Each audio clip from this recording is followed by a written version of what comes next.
it. See what's going on here. I think it says we're going live. It says we're live. Let's see if I can figure this out over here. Hey everybody. We are this is our pre-game or pre-video chit chat. So I guess we'll try to get a sound test here. All right, that's good enough. That was a sound check. Is anybody on here? I don't see anybody. Is it just us this evening? That's okay.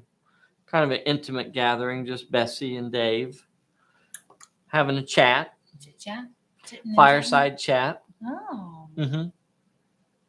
We should build a fire. Mark Duval. Mark Duval? Oh, I don't see Mark Duval. How come I don't see Mark Duval on mine? David Lowe. Why don't I have? I don't have things. Why do I not have things? I don't see people. What? What? But why? Mr. Bernjeski. I'm not seeing anybody over here. Let me see. What do I need to do? Did you try turning it off and turning it back on? Turning it off and turning back on again? You think that would do it? I mean, that is. I went to school for that, so I'm pretty sure. Oh, Mark Duval. That's how you. Bri G is on here. I wonder if that's Chris Girardi. Is Bri G? Is that code for Chris Girardi? I wonder. Vern Jeske, Bessie Webb is on here. That's a hooligan. Scott Howland is on here. We see you. Thank you for joining today, Scott. Mark Duval. No, it's Brian. Yeah, but I think that's one of Chris Girardi's aliases. He said Brian. I think he also. I'm almost positive it says Chris Girardi. Okay. Brian. Manny Marino is on here. Matt Spence. Matt, did you check out the table? We got the table set up for Sunday's game. This is going to be a ball. This is the two headquarters. We have the headquarters for the committee to elect Hanover Fist over here at Samuel's Garage, operating out of Samuel's Garage. And then we have over there in that far corner, we have the committee to elect Lincoln F. Stern, operating out of that campaign headquarters over there, the diner. So that's going to be a lot of fun. And I made up a couple brand new leagues, a couple custom leagues for this one. So they are completely new. Just threw together a couple leagues really quick just to have something to play for this. I don't know. I was looking through our leagues and I felt like, they really weren't what I wanted for this scenario. I just felt like I wanted something a little bit different. So just pulled out some old cobblestone castings, maybe some artisan, some pulp figures thrown in there as well. Different figures like that. Someone was recently asking who our about the pedestrians and the civilians or the bystanders and stuff like that. The three main companies are Artisan Designs, Cobblestone Castings, and Pulp Figures. So those make up our group of civilians that you see scattered around. I also have some on here from Blue Moon, I think. Blue Moon. I have a few from that company as well. So nice little collection of extra figures. It is 8:00, and that means we are going live. Hey everybody, this is Dave here at Pulp Alley, and I am with the world's most dangerous Bessy. Look at her. Dangerous in her fedora. Doesn't she look cute in her fedora? She does. Yeah. So tonight's video, this is a Q&A, so we really do welcome your questions, and we hope that you guys will type some questions into the chat for us. We do have some questions that have come up during the week, so we will be referring to those as well. Let's see. This is a 30-minute video. It will end promptly at 8:30 or thereabouts. Maybe not so promptly, but you know, roughly somewhere in that area. We're trying to do 3 video days a week right now. So we do have a video on Tuesdays, which was, if you haven't seen it, you got to go back and watch the Tuesday video because it was about the contest that we're running up until August 19th.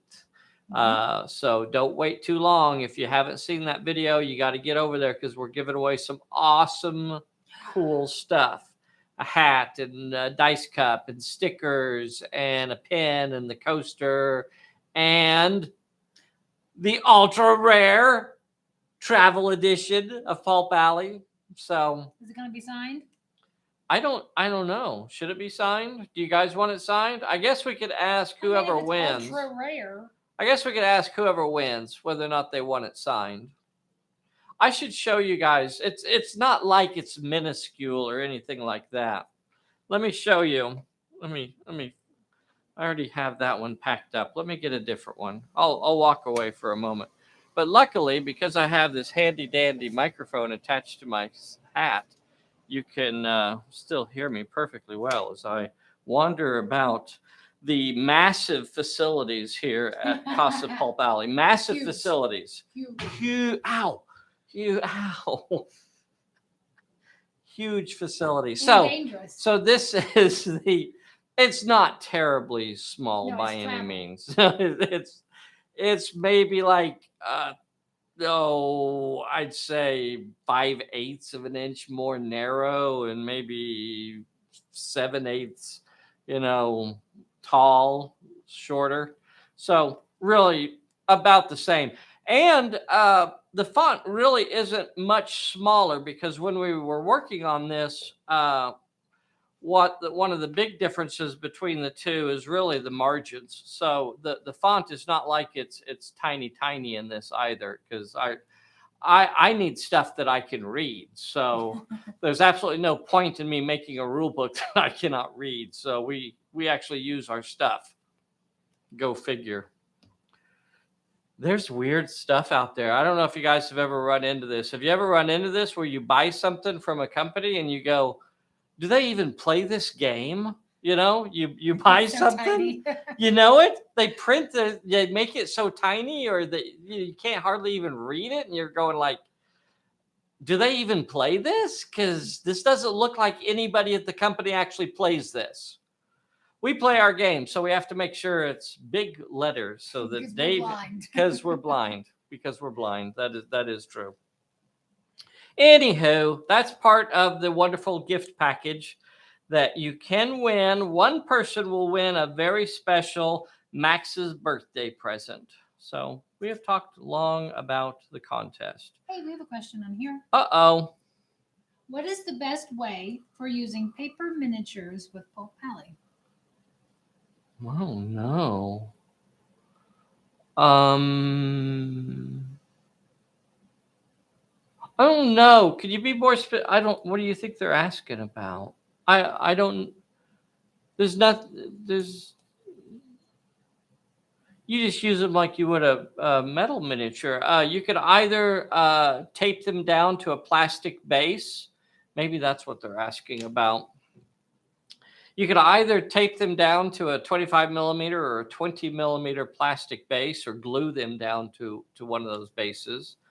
And then you basically move that base around as if it was a metal miniature. So I don't think it works very well. There's really. What do we use for the standees? for our standees, I actually got these. I don't know if you're going to be able to see them, and I wouldn't encourage you necessarily to go out and buy something like this. I don't. This isn't going to focus properly, but to the side. anyway, it's There you go, you got see, it. it's even clear. You can Like see you can't see. No, they can't see that. There's no way. Just 'cause It's you're clear. It's super wide. invisible. But anyway, it's a round base. It has the clippy clips on it. I don't remember if we're including these with the. I think we are. I think these are we going to are. come in the box set because I ordered like 6 million of them somewhere in that neighborhood. So I think there actually will be some of these in the box set. So, or you could invest in those. You could just as easily, and I don't think those are too terribly important. You could just as easily, glue them down to a nickel or a penny or a washer or anything like that. Tape them or glue them down to something that gives you a round base. Yeah. Good question, though. Very interesting. Okay. I'm going to move on. Best way to use paper miniatures, Pulp Alley. Yeah. It's very interesting. Good question, Robert. All right. So the question or the scenario on Sunday is bullets and ballots. This is a crazy scenario. So in this scenario that we're going to be playing on Sunday, I'll be playing with Matt Spence. He's going to be playing. I believe he's going to be using the committee to elect Lincoln F. Stern.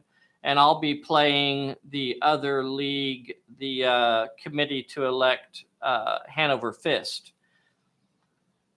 Really interesting scenario. You can go ahead and sit me back. I'm not going to walk around the table right now. Really interesting scenario because the leaders of both leagues are limited to operating inside of their campaign headquarters. So this is a scenario that really counts on the sidekick and the allies to be effective out on the table. Each turn within their campaign headquarters, the leaders are going to get to draw special cards and have special things that they're going to be doing. It's not like they're just sitting in there with their feet up on the desk drinking coffee all the time. Once in a while, once per turn, they will actually get to do something as well. You could also just position them at the window, at the front, or at the doorway at the front of your campaign headquarters and have them standing there shooting all the time. I've also seen this scenario played where the other side makes a mad dash for the opposing campaign headquarters and tries to run in there and knock out the opposing leaders. So there's, yeah. No, I've seen it. You haven't seen it. I've seen it. Yeah. Chris and Jason and there's a fly in here. Really? No, really. Sure. That's how Chris. I think Chris made that mad dash when he was playing that scenario. He tried to rush in there and take out the opposing leader. Very interesting. Let's see. This says I'm supposed to ask how Bessy is coming along with the PDF. So last time we talked about letting you guys know that we're going to try and get some PDFs sent out. So Bessy has been hard at work trying to go through and sort the data and figure out, who all needs to get, which PDFs and things like that. So I don't know. Do you want to touch on it at all? There are lists, and then there are smaller lists, and soon there will just be one list. Oh. And emails. So she will be sending out emails with PDFs probably within a couple weeks. Hopefully. Yeah, within a couple weeks or so. So one topic that we talked about last week, and I dropped it into Facebook chat as well, is talking about the fanzine idea again, and this keeps popping up. So if you would like to be a contributor, we would love to hear from you and include maybe an idea about what you would like to contribute. And the idea continues to grow and kind of gain steam as more folks, kind of say that they would like to be involved in it. And to be quite honest, it will not happen if I have to do it. My bandwidth right now is stretched to the breaking point. So I quite literally cannot take on another project at all. This isn't really adding more to my plate. It's basically doing something that I do every month anyway, which would be contributing the scenario of the month. That would be part of the monthly fanzine. Maybe a small amount of general oversight. Did you see that fly? Did you see it that time? I think I swallowed it. So what we really will need is, folks that want to contribute short stories. One of the ideas that came up since last time, we're maybe doing themes where maybe the first issue is horror themed or Cthulhu or Lovecraft sort of stuff. Maybe a horror story, maybe horror abilities, maybe some special rules for horror and think more other stuff. And then we could do an Old West, we could do a fantasy, and we could do a sci-fi, so there could be themes within these. They don't all have to be thematic, but you know what I mean. Just something to think about. So if you'd like to be a contributor, reach out to us via either Facebook or email. I think eventually what we will try to do is form a small group of people that are serious about contributing, and we may try to do like some sort of conference call and just kind of everybody get on the same page with what we want to include in the first issue and see if we can actually make it happen. Maybe we can't. We're not going to wait till January to do it, though. We'll probably try and get it going within the next month or so, and then see what kind of contributions we can actually come up with. Because if we can't get enough contributions for it, then it's just not going to happen, because there's just no way I have the time to do it. We have a question over here. Okay. How would you suggest running a game at Nick Niscotti's on here. Hey, Nick Niscotti. How you doing, brother? From New Jersey. I'm sorry. Bessy was speaking. That was rude of me. That was incredibly rude. So how would you suggest running a game at a convention? What would you use, and what would you suggest for the intro scenario? I really think that you got to kind of keep things really straightforward and simple. When I try and do a convention game, I don't think there's anything better to do than a smash and grab. No special rules at all. It's just the basics of the scenario. Now, sometimes for a convention, you want to put some pizzazz in there, but if you're dealing with a lot of new players, then I think staying focused on the rules is always better than trying to remember a bunch of special rules. So I would do smash and grab, and it's up to 4 players. A lot of conventions want you to not turn anybody away, and if you can get 8 people around the table, then they want you to take 8 people. But smash and grab is really designed for 4. So if you can limit it to 4, that's probably for the best, and just go for it. Small leagues, yes, absolutely. Another way to do demo games is to do maybe like a leader, a sidekick, and an ally, and just give them each player 3 characters. Gives them a good sense of the range of characters without getting into too much of it. Keep your abilities straightforward and simple. And that's just something that you're going to see for these leagues that I designed for this Sunday. The only abilities, it's not quite true, but use fierce, use marksman, use agile. Those abilities are awesome, and they're the simplest, easiest things to remember and to use, because oftentimes they're included right there on the stats. So don't get too tied up in trying to, use too many off the wall or advanced abilities. Keep it really straightforward and simple would be my. This is something that I almost felt like we needed to include in a book. Is how to run the convention games. Maybe we need one of those fly strips over here for this one fly that got in here. One fly. Get out the gun. I want to start shooting.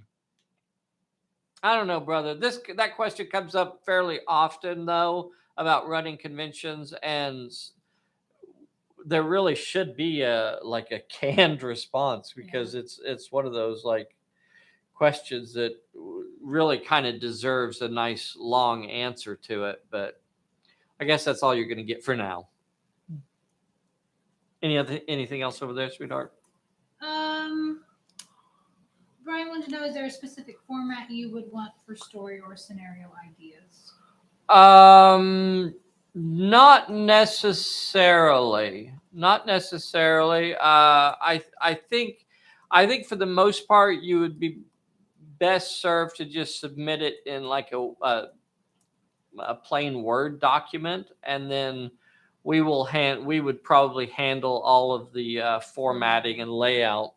Or if there is somebody out there that wants to take that on, and wants to play the role of editor or layout person for the fanzine, that's something that, if there's anybody out there that has experience in that, But as far as the contributors are concerned, you should really just feel free to submit your stuff in plain text, and then we'll do the formatting and the layout work, just to make it fit wherever we need it in the book. Okay. Oh, Robert, if you do decide to run a convention, and this goes for anybody out there, if you guys do decide to run a game at a convention, you need to let us know so that we can get you some support. We very frequently try to send out some quick start guides or some posters or whatever we might have available at the time. We'll try to get you some stuff if you could show us that you've actually signed up to run something at a convention. We would love. It is very difficult for us to go to conventions, so if you're going, we would love to be able to support you, because that means a lot to us, and we appreciate that. Mm-hmm. Absolutely. You got anything else for me over there? Not right now. Okay. So, Dean Kirkpatrick, I think, is the fella who's recently working on some digital versions of Pulp Alley on something called Foundry VTT. Never heard of it, really. No idea what it is, but it looks similar to something that I have seen before, which was Roll20, that I kind of played around with Jim Dermeyer with. And Jim actually did most of the work. He just showed it to me. And it was an idea about doing virtual games of Pulp Alley, where you have like a virtual table, and you have virtual counters or miniatures sitting on the table, and you move them around the play area. And then when you get to a point, you actually click how many dice you want to roll, and it rolls the dice right there on the little virtual play area. It's really pretty cool, but I don't know if anybody out there has tried anything like that. If you have, we'd like to know about it and how far you got with it. And we'd love you to share a link with us to let us see what you've done with it. So if you haven't, you ought to be looking for what Dean or Jim has done, either on Roll20 or Foundry VTT. Mm-hmm. Hope I'm saying that right. I don't know. All right. Darren recently was talking about doing a Judge Dredd game. A really cool idea with Pulp Alley works so well with various different genres and settings. It was really designed to be an adventure game. So if you're doing an adventure, Pulp Alley is right up your alley. It is designed for that sort of thing. So it is easy to fit it into a post-apocalyptic or a zombie apocalypse or a Judge Dredd or a sci-fi setting just as easily as it is to do pirates and yada yada. Oftentimes it comes down to making sure you pick abilities that kind of make sense for that setting. And I can't sit here and name off exactly what abilities you should pick. That's something you decide as you're kind of putting together your characters. Again, I really cannot stress the importance of what I consider to be the core abilities: marksman, fierce, agile. I guess you could throw animal in there or two-fisted, but those three abilities I will have in practically every single league I make ever in the history of time. Almost guaranteed have those three abilities: marksman, fierce, agile. Now, throw some other abilities in there as well and have fun with it, but don't overlook those three key abilities. Let's see. Marty was doing a Three Musketeers. Marty Devine, is he on here tonight? I'm not sure. He was doing a Three Musketeers game, and he recently, they went with the rule for the black powder where you had to spend an action to reload. So after you shoot, you spend an action to reload. And I don't think that's a bad way to do it. We've done it different ways ourselves. The Lemuria, the Lost World of Lemuria, is supposed to be kind of a single shot setting. Mm-hmm. So in that setting, you can only shoot once per turn. That's the rule when you're in the Lost World of Lemuria. You can only shoot once per turn. So that assumes that there's some sort of recharge or reloading going on. So it depends on what level of complexity you're comfortable with and you think adds the right flavor for your game. Mm-hmm. I think oftentimes when you put a rule in there like you can only shoot once per turn or you have to spend a turn reloading, that kind of minimizes the importance of shooting, as it should, and it turns the game much more focused towards brawling, sword play and that sort of thing. So I don't feel like you have to really load up on a whole lot of special rules. Like, you don't really have to throw in, well, I want to reduce the ranges and I want to reduce the damage that they do. And you can load up on too many special rules to the point that, nobody's going to take it anyway. As soon as you put one special rule in there, like the reload or the shoot once per turn, you're already turning it into a brawling game. So you don't really have to overload on special rules unless that's really what you want. And I would always encourage you to play what you find fun. So if you want to throw a bunch of special rules in there, then that is cool. I'm just saying that it's not necessary. Okay. What else we got? Nothing over here. So one question that I asked, I think last week, was whether or not y'all would like to have a solo game played out live. And the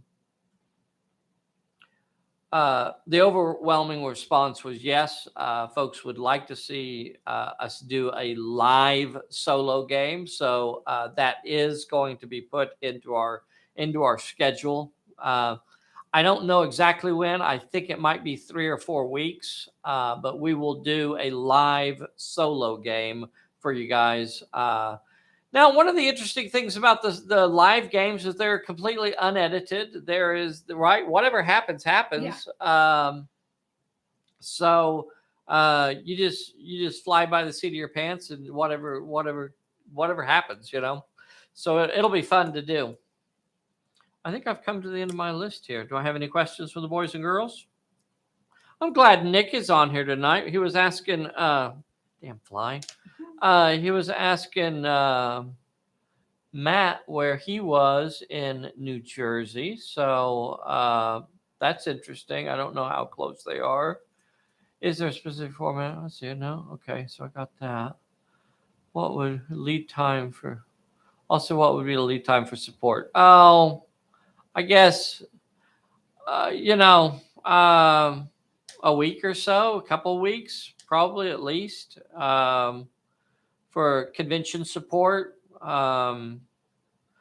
You know, just in case, you know, whatever we have on hand, make sure that we get it to you shipped on time and everything like that. We don't want to try and overnight something to you or anything like that. So if you give us a couple weeks, that would be great. Any other questions? I don't think so. Okay. Where am I at on time? I'm Pretty there, close. aren't I? So remember to get involved in our August contest. Max turns 2 on August 20th. So here are a couple trivia questions for you. For Bessy. What's the name of the movie? What's the name of the movie that Lincoln F. Stern and Hanover Fist appear in? So let's see if anybody can get that before we. There's no prize other than you get 2 immortal bogey points, Ooh. which may be redeemed along with your Cooner can labels. So there's that question. And then also the other one was Max's birthday is August 20th. So what is the name of a horror author that shares the birthday as Max, August 20th? I guess we should say shared because he is deceased, well and truly. All right. As far as I know. Oh. What? Manny Marino. What? What? Heavy metal. I was not quite Oh, sure. he threw some question marks on there. You are correct. The movie is The Ballad of Fast Spence. That is incorrect, sir.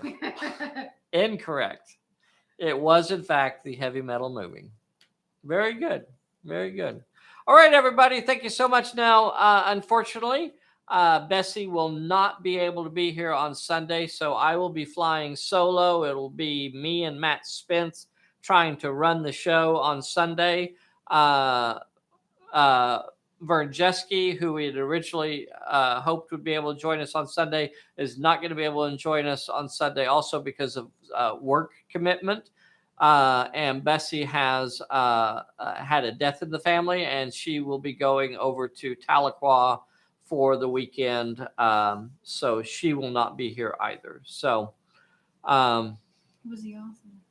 Is it Lovecraft? Howard Phillips? Oh my God! Correct. Yep. Which one? All of those. It's all those? yeah. Is This it the same same? guy. HP. It doesn't sound the same. HP. Yeah. Is it pronounced the same? Lovecraft and Howard Phillip. It's pronounced the same. Well, it's Howard Philip Lovecraft. Yeah. HP Lovecraft. Philip or Phillips? Oh, I think it's just Philip. Oh, wow. Mm-hmm. Okay. Let's see. All right. That is it for tonight, boys and girls. Thank you so much for joining us. Do not miss Sunday's game. It's bullets and ballots. It's going to be kooky and crazy and lots of fun. And we will see you then. Good night, everybody. End stream. It literally touched my ear. What did? The fly?